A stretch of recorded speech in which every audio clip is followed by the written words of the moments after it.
এরপরে প্রশ্ন হলো, সাবেক প্রধানমন্ত্রী বেগম খালেদা জিয়ার জানাজায় সাধারণ মানুষের পাশাপাশি আলেমদের উপস্থিতি এবার বিশেষভাবে চোখে পড়েছে।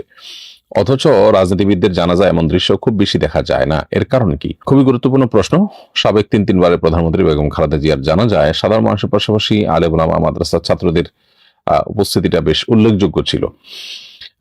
এর অন্যতম বড় কারণ আমি মনে করি যে বেগম খালেদা জিয়া ব্যক্তিগতভাবে তিনি ইসলাম প্র্যাকটিস কতটা করতেন বা করতেন না সেটা তো আমরা সেভাবে জানি না।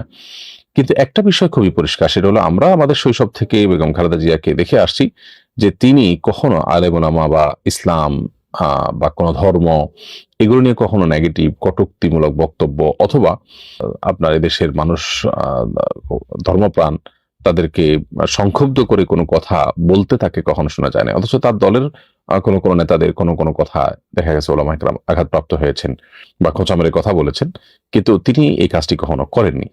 এটির মধ্য দিয়ে তিনি মূলত তার স্বামী শহীদ প্রেসিডেন্ট জিয়াউর রহমানের যে আদর্শ সেটিকে ধারণ করেছেন। এই একটি জায়গায় তিনি অন্য অনেক থেকে পৃথক হয়ে গেছেন। বাংলাদেশের ইতিহাসে যত শাসক এসেছেন এই শাসকদের মধ্যে খালেদা জিয়ার এই একটা জিনিস, অর্থাৎ ওলামা ইকরামের প্রতি শ্রদ্ধা, দিন এবং ধার্মিকদের প্রতি শ্রদ্ধা, তাদেরকে কখনো অবজ্ঞা অবহেলা না করা কিংবা তাদেরকে কখনো অপমান না করা, খোঁচাখুচি না করা, এই একটা বিষয়ের কারণে তিনি সাধারণ দিনদার মানুষদের কাছেও বেশ গ্রহণযোগ্য মানুষে পরিণত হয়েছেন।